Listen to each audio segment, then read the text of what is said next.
আসসালামু আলাইকুম। আশা করি আপনারা সকলে ভালো আছেন। আমি আজকে আপনাদের টেক্সট টুল দিয়ে কিভাবে কাজ করতে হয় সেটা দেখাবো। দেখুন এখানে টেক্সট টুলে গিয়ে যদি রাইট বাটনে ক্লিক করি তাহলে horizontal type tools, vertical type tools, vertical type mask tools, horizontal type mask tools, এখানে চারটে টুলস আছে। এর মধ্যে আমরা হরিজন্টাল টাইপ টুলস সিলেক্ট করার পর আমরা এখানে দেখুন আপনার ফন্টের সাইজ দেওয়া আছে। আপনি চাইলে ফন্টের সাইজ বাড়িয়ে নিতে পারেন। এখানে আপনার রেগুলার দেওয়া আছে। আপনি চাইলে বোল্ড, ইটালিক, বোল্ড, ইটালিক দুইটাই এটা অ্যাডজাস্ট, বোল্ডের সাথে ইটালিক, আর এটা রেগুলার রেগুলার সিলেক্ট করা আছে। আপনি চাইলে বাড়াতে পারেন।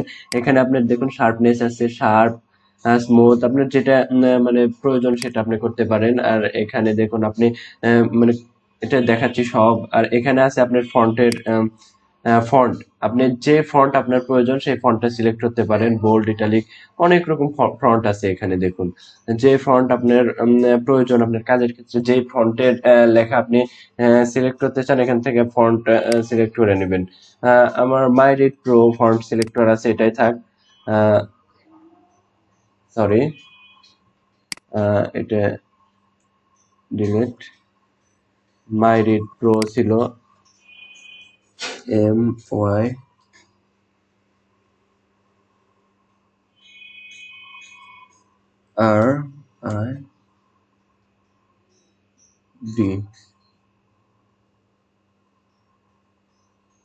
এই যে মাই রিড প্রো রেগুলার, হ্যাঁ এটা সিলেক্ট করলাম। এরপর আমি যদি এখানে ক্লিক করি দেখুন টাইপের এটা চলে আসছে। এটা ডিফল্টে ছিল, আমরা চাইলে লেখা আমরা লিখে দেখাতে পারি। দেখুন আমরা টাইপ করি যে বাংলাদেশ। এটা লেখার পর আমরা যদি এটা সিলেক্ট করি,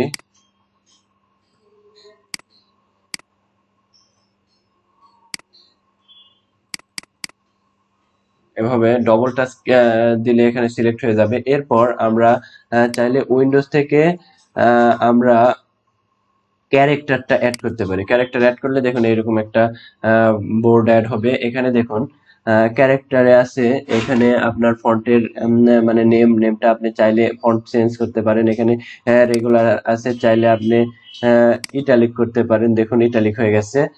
আপনি এখান থেকে চাইলে আপনার এই উপরে আপনার সাব মেনু বারও আছে। আবার আপনি চাইলে এখান থেকে ক্যারেক্টার থেকে আপনি এখানে ইটালিক এবং বোল্ড দুইটা এটা একবারে অ্যাডজাস্ট। আপনি চাইলে এখান থেকে আপনি ইটালিক করবেন না বোল্ড করবেন না সিম্পলি রাখবেন, এভাবে রাখতে পারেন। এরপর আপনি দেখুন এখানে টেক্সটের এই ফন্টের সাইজ আপনি চাইলে এখানে বাড়াতে পারেন 70।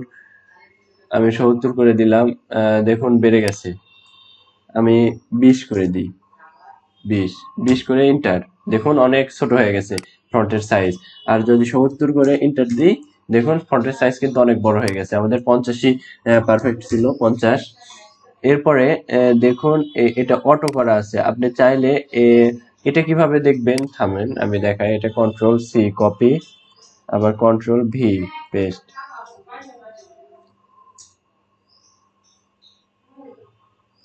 টাইপ, ইন্টার, নিচের লাইনে চলে আসবে।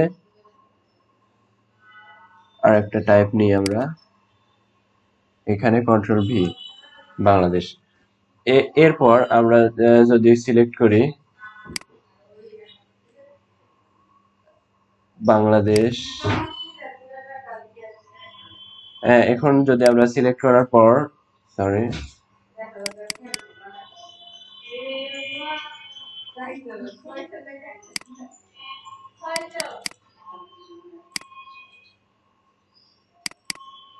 এভাবে আমরা যদি সিলেক্ট করি, সিলেক্ট করার পর আমরা এখানে চাইলে আমাদের যে একটা যেমন বি এর পরে এ যে যতটুকু দূরত্ব আছে এটা যদি আমরা বৃদ্ধি করতে চাই তাহলে আমরা ভি এ ভার্টি এটা সিলেক্ট করার পর আমরা যদি এখানে বৃদ্ধি করে দিই 20, বৃদ্ধি করে এন্টার করি দেখুন লেখার একটার পর একটা দূরত্ব কিন্তু বেড়ে যাচ্ছে।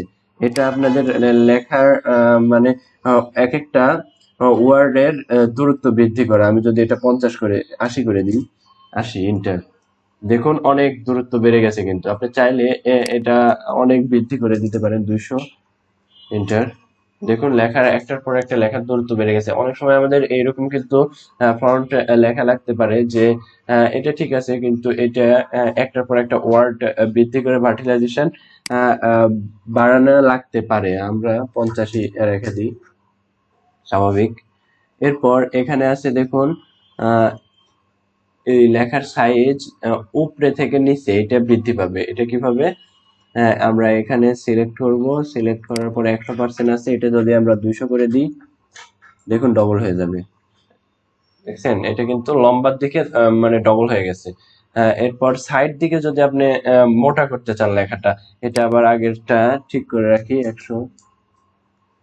আপনারা যদি সাইডে লেখার মানে বোল্ড অনেক মোটা করতে চান তাহলে এখানে যদি 200 দিয়ে দেন তাহলে ডবল হয়ে যাবে। দেখুন, আশা করি বুঝতে পারছেন। এটা আমরা আবার আগেরটাই করে দিই 100। আর এটা 0 করা আছে, এটা যদি আমরা 100 করি দেখুন এটা আহ, লেখাটা একবারে লেখা বলতে মানে আমাদের লেখার যে আমাদের আহ, লেখার যে সাইডের, এই যে সাইডের যে আমাদের স্ট্রোক আছে, স্ট্রোকটা বৃদ্ধি হয়ে গেছে। এটা স্ট্রোক, এটা 20 করি দেখুন।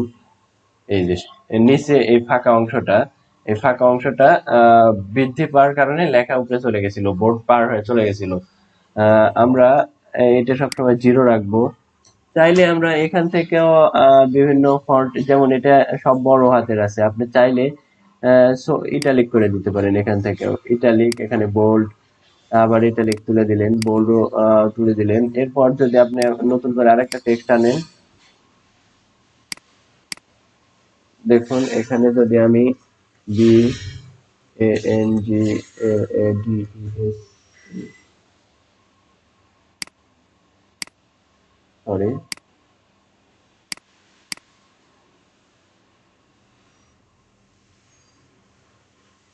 B A N G L A, এটা বাংলা লিখে রাখলাম। এটা যদি আমরা সিলেকশন টুলের সাহায্যে সিলেক্ট করি, এরপর যদি আমরা এখানে দেখুন এটা এটা সিলেক্ট করে দেখুন সব বড় হাতের হয়ে যাবে, অটোমেটিক বড় হাতের হয়ে গেল। আবার এটা তুলে দিই, আমরা আগেরটায় ফিরে আসি। এরপর চাইলে আমরা এটাও করতে পারি, প্রথম অক্ষর বড় হাতের বড় হয়ে থাকবে আর বাকিগুলো সব ছোট, মানে বড় হাতের অক্ষরই থাকবে কিন্তু মানে সাইজটা একটু ছোট হয়ে যাবে। এরপর চাইলে আমরা যদি কোনো সময় এই যে দেখুন মানে এক একটা এক এক সিস্টেমের হয়ে যাচ্ছে। এখন চাইলে আমরা এটা আমরা যদি এল এর উপরে দিতে চাই, অনেক সময় স্কোয়ার দেওয়া লাগে, তখন চাইলে আমরা এটা সিলেক্ট করতে পারি। দেখুন এরপর আমি এখানে ক্লিক করি, দেখুন এটা এল এর উপরে চলে গেছে। এইভাবে পাওয়ার দেওয়ার জন্য আমরা কিন্তু এভাবে দিতে পারি। এই জিটা যদি উপরে দিই দেখুন এন এর পাওয়ার হয়ে গেছে। আপনি এইভাবে চাইলে পাওয়ার এবং লেস দেন পাওয়ার, যেটা নিচের পাওয়ারটা নিচেরটা এটা সিলেক্ট করলে আপনি দেখুন এটা বি এর নিচে চলে আসছে।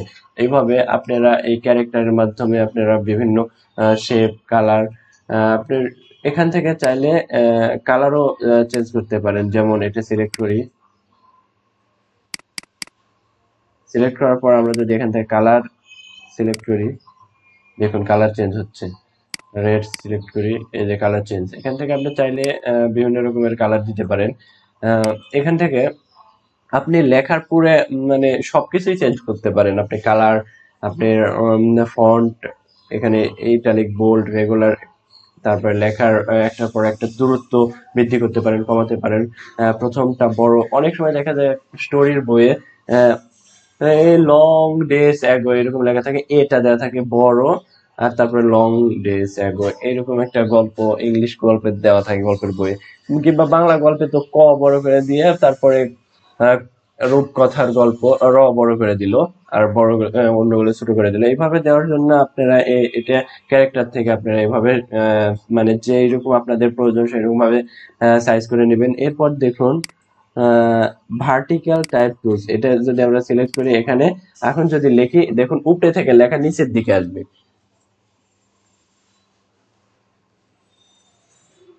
আশা করি বুঝতে পারছেন। এটা ভার্টিক্যাল যদি সিলেক্ট করেন, অনেক সময় লেখা আমরা যদি এখানে ক্লিক করি তাহলে লেখা অনেক সময় এইভাবে লেখা লাগতেই পারে দেখুন, লাগতে পারে না? আমাদের এইভাবে সোজা ভাবেও লেখা লাগতে পারে, কোনো কোনো সময় কাজের ক্ষেত্রে এইভাবেও লেখা লাগতে পারে। তখন আমরা এই ভার্টিক্যাল টাইপ টুলসটা সিলেক্ট করার পর এভাবে করব। আর আপনারা চাইলে এই যে দেখুন আমরা লেখার পর দেখাই টাইপ হরিজন্টাল সিলেক্ট করলাম। এরপর যদি আমরা কোনো কিছু লিখি দেখুন এখানে মেইন পয়েন্ট থাকার পর এদিকে চলে যাচ্ছে লেখা। আমরা চাইলে এটা যদি সিলেক্ট করি, এটা সিলেক্ট করলে দেখুন দুই দিকে চলে যাবে সমানভাবে, এদিকেও এদিকেও, মানে এদিকেও যাচ্ছে সমানভাবে এদিকেও সমানভাবে দেখুন। আশা করি বুঝতে পারছেন। এরপর যদি আমরা এটা সিলেক্ট করি দেখুন আমাদের মেইন পয়েন্টটা হবে এখানে আর লেখাগুলো যাবে এদিকে। অনেক সময় এরকম করা লাগতে পারে যে এই দিক থেকে লেখাগুলো এইদিকে আসবে। আমরা তো সাধারণত লেখাগুলো এদিক থেকে এদিকে যায়, আমরা অনেক সময় লেখা লাগতে পারে যে এই দিক থেকে লেখা এদিক যাবে, দেখুন যাচ্ছে। আর সাধারণ যেটা সেটা হচ্ছে আমরা এইটা সিলেক্ট যদি করি তাহলে দেখুন পয়েন্ট যেখানে আছে সেখান থেকে লেখাগুলো ডান দিকে যাবে। অনেক সময় যদি বাম দিকে যাওয়ার প্রয়োজন হয় তাহলে এটা সিলেক্ট করুন, লেখাগুলো ডান দিক থেকে বাম দিকে। আর যদি মিডিল অবস্থায় থেকে দুই দিকে যাবে তাহলে এইভাবে সিলেক্ট করতে পারেন। তাহলে মাঝখানে যে পয়েন্টটা আছে এই পয়েন্টটা রাখার পর এই দুই দিকে সমান হারে বৃদ্ধি পেতে থাকবে। আপনাদের যখন যেটা প্রয়োজন সেটা করতে পারেন। চলুন নতুন একটা ট্রিক শিখাই।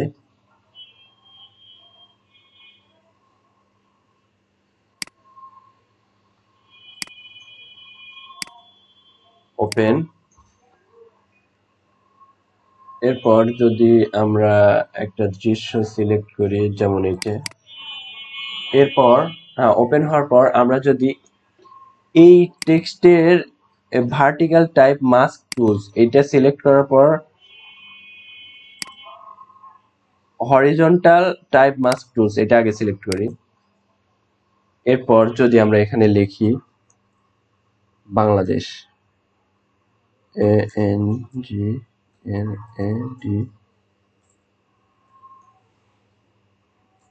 বাংলাদেশ,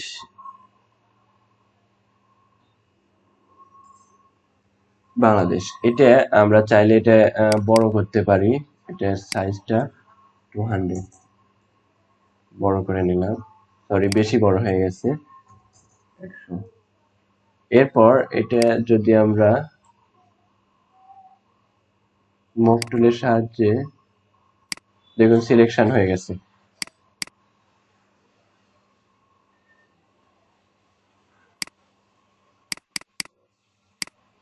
এরপর আমরা যদি এটা কপি করি কন্ট্রোল সি, কপি করার পর আমরা যদি এখানে পেস্ট করে দিই দেখুন কন্ট্রোল ভি, নতুন একটা ডকুমেন্ট নিই তাহলে ভালোভাবে বুঝতে পারবো। ক্রিয়েট, সরি নিউ নতুন ডকুমেন্ট,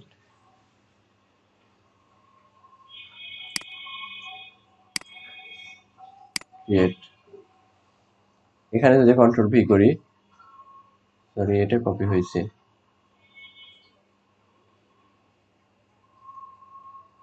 আমরা এখান থেকে কন্ট্রোল সি,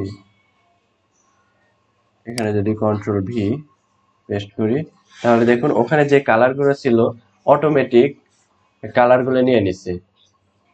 এই যে লেখাগুলো জুম করলে ভালোভাবে বুঝতে পারবেন, কন্ট্রোল প্লাস, দেখুন আমাদের ব্যাকগ্রাউন্ডে যে কালার ছিল ওই কালার থেকে কিন্তু আমাদের এই লেখার ভিতরের কালারটা নিয়ে নিছে। চাইলে আমরা অন্য একটা কিছু ওপেন করে বা ওখানে নতুন একটা পিকচার ওপেন করে আপনাদের ভালোভাবে দেখাতে পারি। চলুন আমরা যদি এটা সিলেক্ট করি টাইগার, কন্ট্রোল প্লাস, কিংবা এই পিকচারেই যদি আমরা এখানে লেখাগুলো লিখি তাহলে দেখুন মনে হয় আমরা এবার ভার্টিক্যাল টাইপ মাস্ক টুলসটা সিলেক্ট করব, এরপর এখানে থেকে লেখা শুরু করব। দেখুন পুরোটা যখন লেখা হয়ে যাবে তখন এই ফন্টটা একটু বড় করে দিব, ফন্টটা 80। এরপর আমরা এটা সিলেকশন টুল দিয়ে সিলেক্ট করব, এরপর কন্ট্রোল সি কপি করব। দেখুন ব্যাকগ্রাউন্ডের কালারটা কিন্তু নিয়ে নেবে। এরপর এখানে যদি আমরা পেস্ট করি কন্ট্রোল ভি, দেখুন আমাদের ব্যাকগ্রাউন্ডে যে কালারটা ছিল এটা কিন্তু নিয়ে নিচ্ছে অটোমেটিক্যালি। এরপর আমরা চাইলে এটা বোল্ড বোল্ড করে বা অনেক কিছু করে দেখাতে পারি। তো আজকে টাইপ টুলস এর কাজ আশা করি বুঝতে পারছেন। ভিডিওটি ভালো লাগলে লাইক কমেন্ট শেয়ার করুন, সাবস্ক্রাইব করে